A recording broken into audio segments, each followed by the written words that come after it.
Welcome to Caldwell County Today. I'm Paige Counts, Public Information Officer for Caldwell County. Joining me today is Mary Mitchell, Caregiver Support Specialist for the Area Agency on Aging. Mary, did I get that right? You did. Good job. Wow, Good job. I never get your title right and the name of your agency, but this is a special month. It's Caregiver Month. National Caregivers Month. I knew I wouldn't get all of it right. That's okay. Tell us what National Caregivers Month is all about. National Caregivers Month is always celebrated every year in November to recognize and highlight what caregivers are doing across the United States, across North Carolina, to care for a loved one, a friend, a family member, and it's a time for us to connect with caregivers, which that's the theme this year, is Caregivers Connect is our theme for this year, and we try to take this opportunity to highlight caregivers even more as the month goes along. Yeah. And let's talk first about caregivers and being a caregiver. Tell us, I know this may sound to our viewers like a stupid question, but I think some people don't recognize that they're caregivers. Oh, that's an excellent point. And really, it's interesting that you said that, because it's really not a stupid point, because so many people are caregivers and don't realize they are, quote, caregivers. They're just helping someone that needs help, or they're bringing a meal to them, or they're some family members are living together and they're caring for someone, and a lot of times it gradually happens over time, and so caregivers don't even recognize that they're caregivers. So when I say to them, well, are you preparing a meal for them? Are you taking meals by? Are you taking care of their medications? Are you helping them each day with personal care? If you're doing things like that, you're a caregiver. Even if you don't live with the person you're caring for or helping, you're a caregiver. And so I think that's huge a lot of times, and that's a big part of this whole recognizing caregivers, is that so many times they don't recognize that what they're doing is caregiving. And I will say that most of us that become a caregiver do so very willingly, and we accept that responsibility because we want to care for a loved one and we want to be there for them, and that's very heartwarming, I think. And it's the one thing that I think caregivers should be proud of, is that they're there to help their loved one. So And they do it so willingly. Sometimes it starts gradually. Right. Like buying groceries. Other times, in my case, last fall, it happened suddenly. All of a sudden, and your husband, your family became caregivers for you. Yes, they did, and it's a very humbling experience to be on the receiving end. It is, and I've been there myself. I've been a caregiver, and I've also been on the receiving end, and I agree with you. It's all of a sudden your life changes when someone is having to care for you or help you with something that normally you did yourself. Mm-hmm. You were the one helping other people, and then all of a sudden you have to accept the help, and that may not be the easy thing to do. For caregivers, what resources are available for them? Because it can be difficult. I mean, it's a difficult journey. It is. It is very challenging, and so many times when we talk with caregivers, we encourage caregivers to acknowledge that they're going through this. That's huge, just to at least acknowledge it, so that they can in turn become more open to accepting help. Because if caregivers don't reach out and they don't say, I need some help, many times, I can't tell you, many times the calls that I receive from caregivers are way down the road of caregiving, when they've maybe hit a wall. Things are in a crisis situation and they're not sure what to do. And we're glad that they call the Family Caregiver Support Program, because we want them to. When someone is caring for someone over the age of 60, we're able to assist them with finding some resources in the community. And so a lot of times caregivers will call us when they're way down that road. And of course we're able to help them with resources, or hopefully we can help them with resources. But that's why when caregivers acknowledge that they're caregiving, then they're more open to receiving help. And I think that's so important, because I tell caregivers so many times that if you don't take care of yourself and accept that help, which in turn helps you take care of yourself, you're better able to care for your loved one if you are receiving some help. So I encourage caregivers to do that. And that can be in the form of a support group. We do have a support group here in Caldwell County that meets at Caldwell Senior Center. We meet on the third Tuesday of each month, the third Thursday of each month at 2 p.m. at Caldwell Senior Center. And you can just give them a call and they'll sign you up to come each month. And it's a wonderful time for caregivers to meet together, get to know other caregivers, and know that you're not on this journey by yourself. Because so many times, and I think most caregivers would agree, that when you're caring for someone, you feel isolated and you feel like you're the only one doing this, that nobody else is going through what you're going through. While most caregiver situations, every caregiver situation is different. I say that there are no two that are exactly the same, but so many times caregivers just don't realize that there are others out there that are doing this. One of the big numbers that I think that has surprised us all is that studies show there are over 53 million caregivers across the United States. That's huge. And that number changed dramatically during COVID, of course, and since then the numbers have not come back down. Family members are staying at home caring for their loved ones in their home, which I think is such a wonderful gift for those who need the care.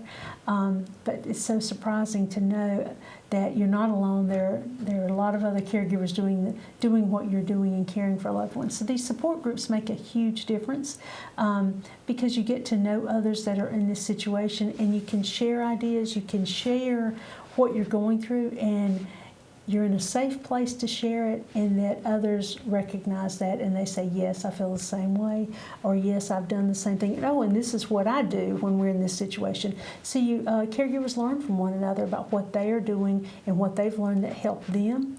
So not only is it a wonderful time to get to know other caregivers, but also it's a time to learn some things about caregiving that you may not have known about in the past that helps you, and to make new friends, of course. Make new friends, but yeah. I mean, in front of us, we have a resource list, and it's the Caldwell County Service list, so it's Yes. very specific to our area.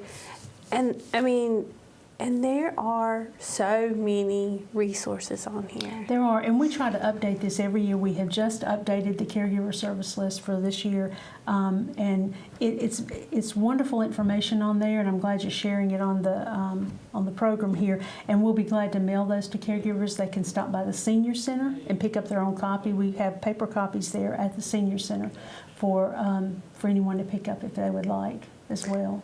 A lot of resources, just so many things. But we also have a digital resource, I Yes. guess is the best way to say it. And it's let me look at this, North Carolina Caregiver Portal. Yes. Tell me a little bit about that. It's a wonderful thing that we now have. It's the North Carolina Caregiver Portal, where caregivers can go on this website and look up any kind of information they want, all kinds of information for caregiving, and it helps give them tools for their caregiving. The nice thing about this is that it's specifically for caregivers. So, excuse me, if you're going on you go on the website and today you really just want some emotional support. You really don't, you're doing everything okay day to day, but you just feel like you need some emotional support.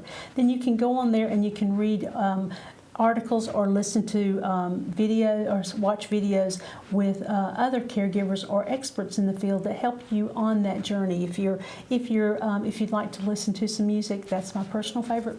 But you can go on there and listen to different types of music that can be soothing for you and your loved one. If you're with your loved one, you can listen to this music together.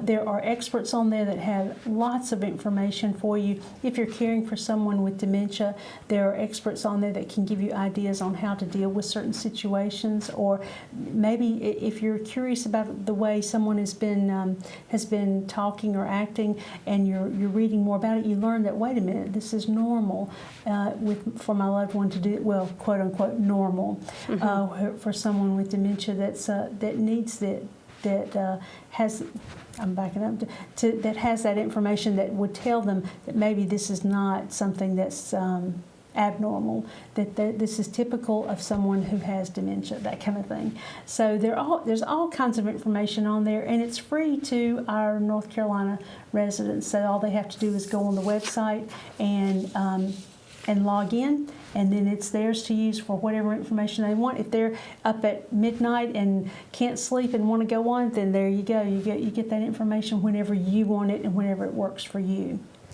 And as I look at the flyer, I'm seeing some names on this flyer and some resources that I recognize, like Teepa Snow with Dementia Care. I mean, she is a renowned expert in that field. She is, and it's wonderful. We were so excited to know that Teepa was doing videos, recorded videos, to go specifically on our North Carolina Caregiver portal, that she addresses issues that caregivers may have or questions that caregivers may have. She's a wonderful, you're right, she's a dementia expert, and she's a wonderful resource for information. So just those videos alone are priceless, I think, to have on there. So lots of good resources for caregivers.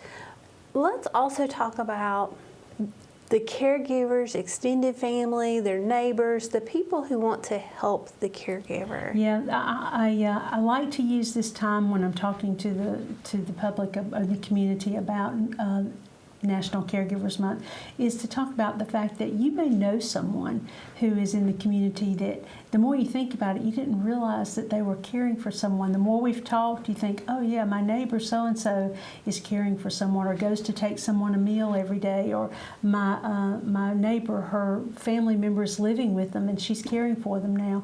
And so I like to use this time to help the community recognize that there are caregivers all around us every day who are caring for someone and may not be reaching out for help, but could really benefit from some help. And no, I'm not talking about you quitting your job or you getting out there and spending days to help them. It's such a simple thing that we can do, is to text, call, email your friend and say, look, I'm thinking about you. I'm running by the grocery store this afternoon. Is there anything you need? Now, they may not need anything, but it's twofold.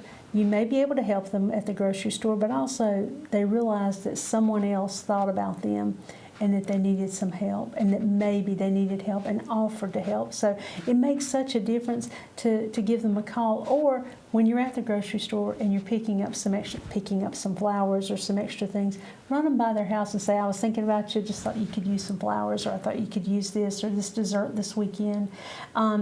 It just lets them know that you're thinking about them and that you know what they're going through, and you know that they're having a tough time, even though they may not have reached out. Because like I said, so many of us do this willingly, and we're more than happy to be caring for a loved one, but it does become challenging. Offer to, if you're working in your yard, offer to rake their leaves or to come by and mow for them. You know, it's not that, it doesn't take that much of your time, but it helps them tremendously.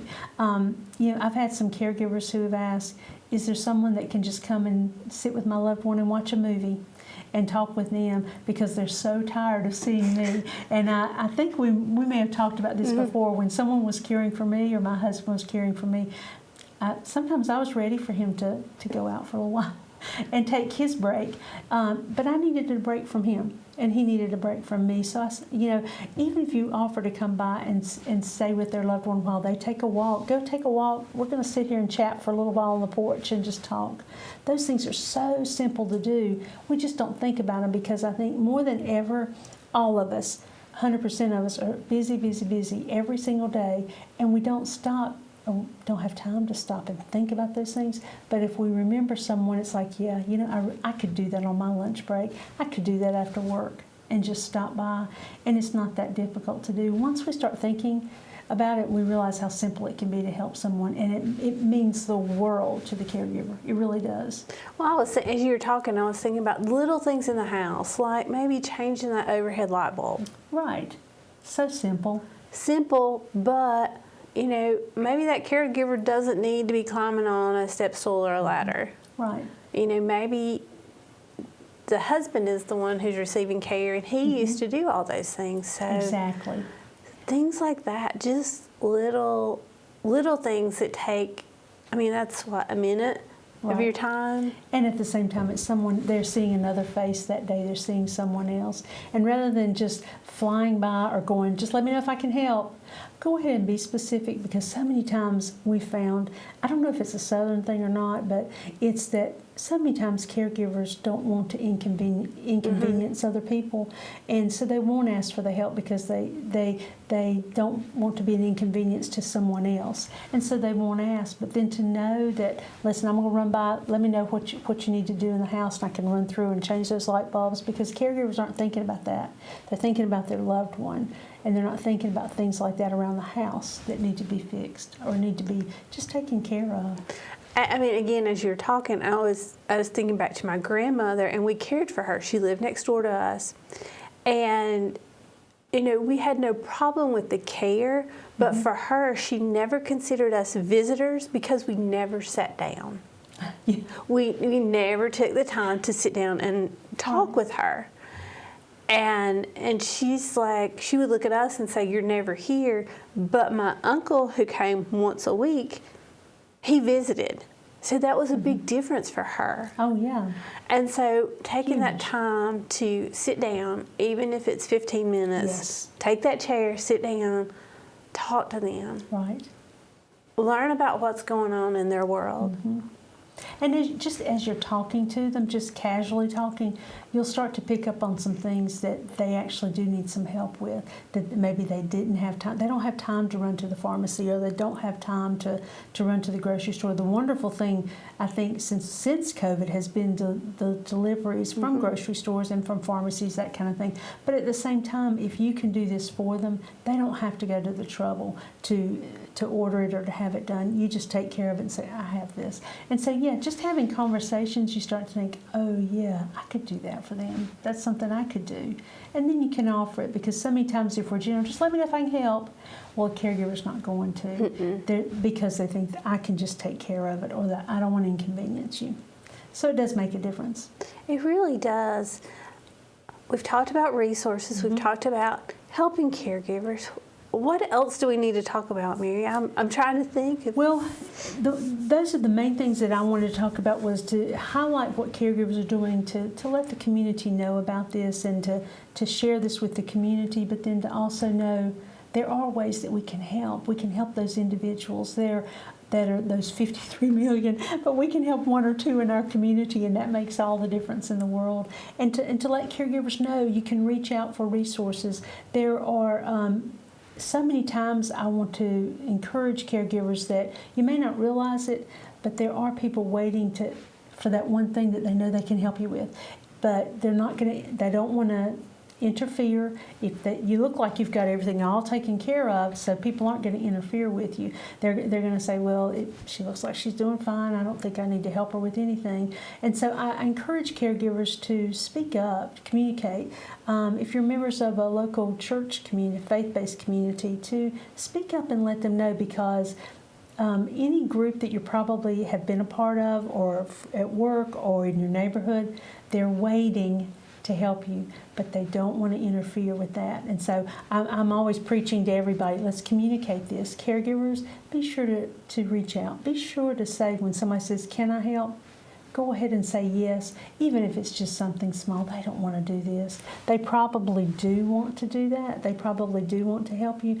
They just didn't want to do the wrong thing. So go ahead and tell them what you need help with. If you're saying, look, tell the family, look, there's no way we're going to be able to do our Thanksgiving dinner like we did in the past. Can you guys take that on? And we'll be there, but I can't take that on. I can maybe bring a dessert or something like that, but I can't do all I've done in the past. Let the family know, because so many times our families, our friends don't realize all that we're shouldering, especially those that are working, raising a family and caregiving.